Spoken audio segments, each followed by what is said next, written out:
Hey everyone, Transmission Diva over here. Welcome to the very first part of my 5-part mini series on the importance of content creation. Today I will be talking a little bit about the statistics on the benefits of content creation and just some interesting findings that have been generated over the past 3 to 4 years. Okay.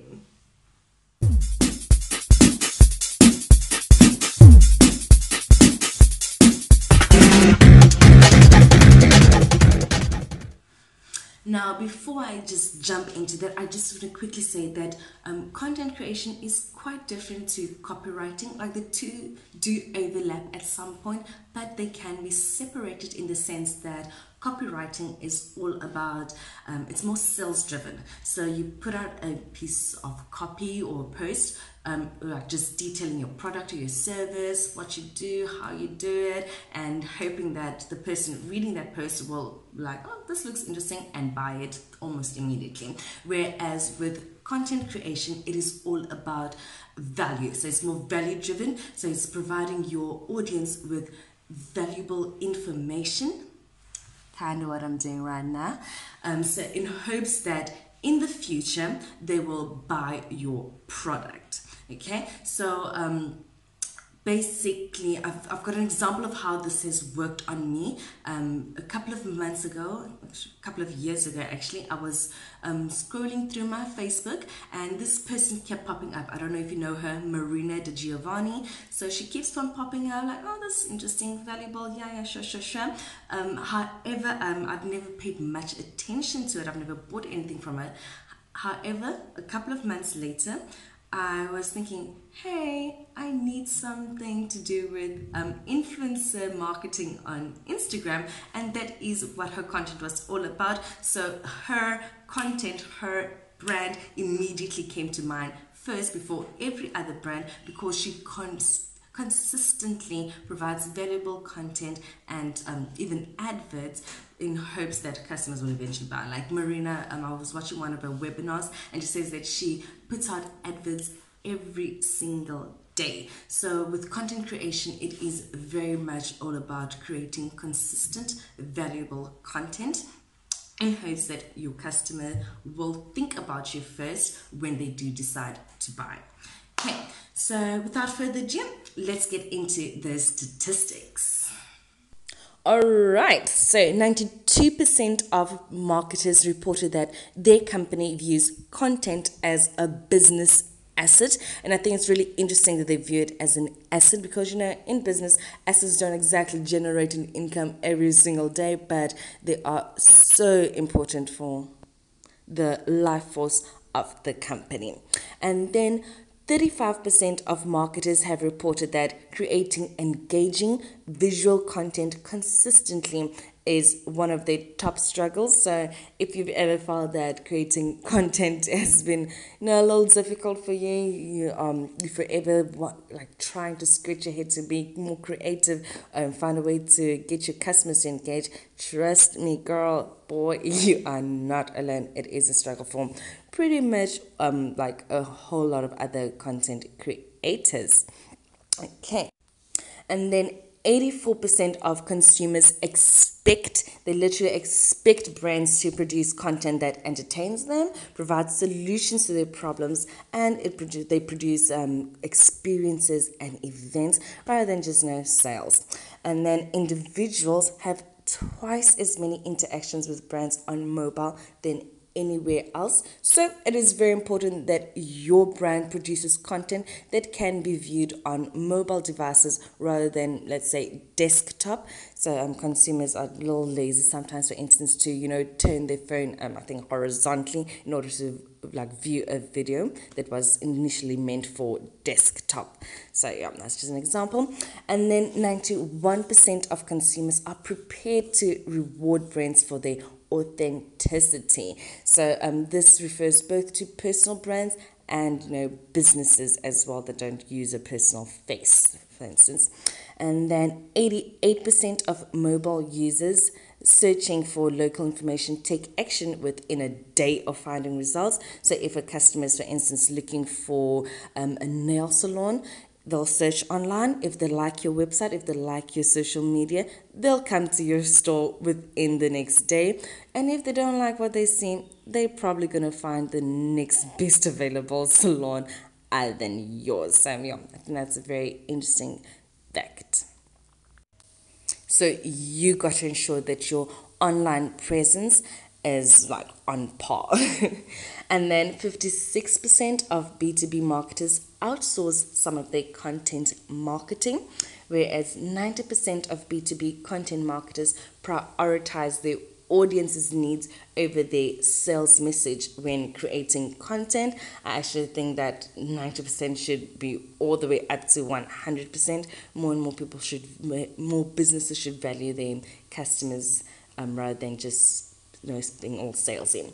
And then the most commonly used content mediums for B2C marketers are social media at 96%, pre-produced videos at 76%, and then illustrations or images at 67%. And then 49% of B2C marketers choose to outsource their content creation. I was actually surprised with that stat. Yeah, I thought it would be much less, that's good news for me. And then videos that are added to email content can increase click rates by up to 300%. I've seen this happening with me, like some of the emails that I've subscribed to. If I know that the individual is going to be posting a video, I'll check in the subject line. If it's a video, I'll try and click through to that email. If it's not, if I can tell it's not, I'll just swipe past it. And then 69% of users can detect spam based solely on the subject line that they read. So it is so important, if you are doing email marketing, that you use the right subject line and try your best. And just generally try your best not to be spammy. Try your best not to be salesy. Like we said, sales being too salesy sometimes can affect your businesses, because 40% of consumers actually prefer brands that are with emails that are more informative and less promotional. So they want to receive more advice. Actually, I feel like almost 60% of consumers prefer brands that are more informative. In any case, users are twice as likely to sign up for your brand's email list than interact with that brand on Facebook. So, yeah. And then 87% of consumers want more video content from brands. And apparently brands are not creating nearly as enough video content for that. And then 75% of millennials watch video content daily. I can attest to this 100%. Like, I don't think there's a day that goes by that I'm not on YouTube checking video content, trying to get more tips and advice for my business. So, yeah, if your brand caters to millennials, video content, you just have to create a lot of video content to suit their needs, because that is what we are watching right now. That's how we get information. And then YouTube is consumers' leading source of video content at 83%, followed by Facebook at 67%. I am not too surprised with those statistics. Those make sense. And then 97% of consumers and online marketers report that videos help the consumers actually understand the products so much better. Okay, and then 64% of viewers are likely to buy a product online after watching branded videos on social media. And another interesting stat is that 29% of men and only 23% of women are driven by emotion to actually comment on a video that they find on social media, either YouTube, Facebook, or wherever.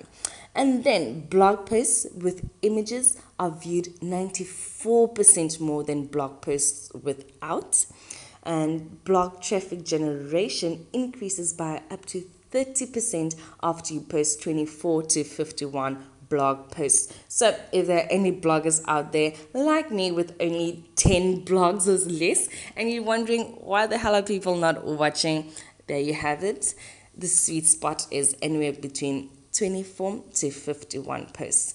I actually feel like that is very hopeful. Like, sometimes you're not sure why people are not following your content. So, yeah, that might be it.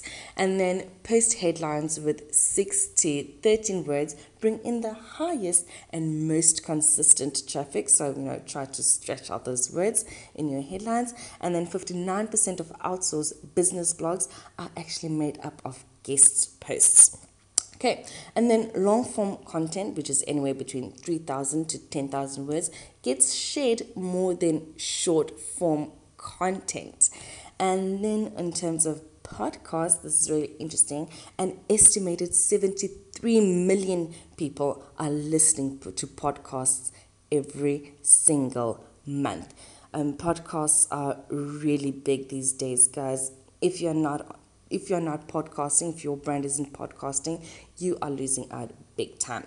And then on that podcast tip, 50% of homes report that they are fans of at least one podcast, and 22% consider themselves to be like avid, major, hardcore fans. And then podcast listeners are much more likely to follow companies and interact with them on their other social media platforms. Okay, so yeah. 43% of monthly podcast users listen to an entire podcast episode. And finally, guys, this is the last stat.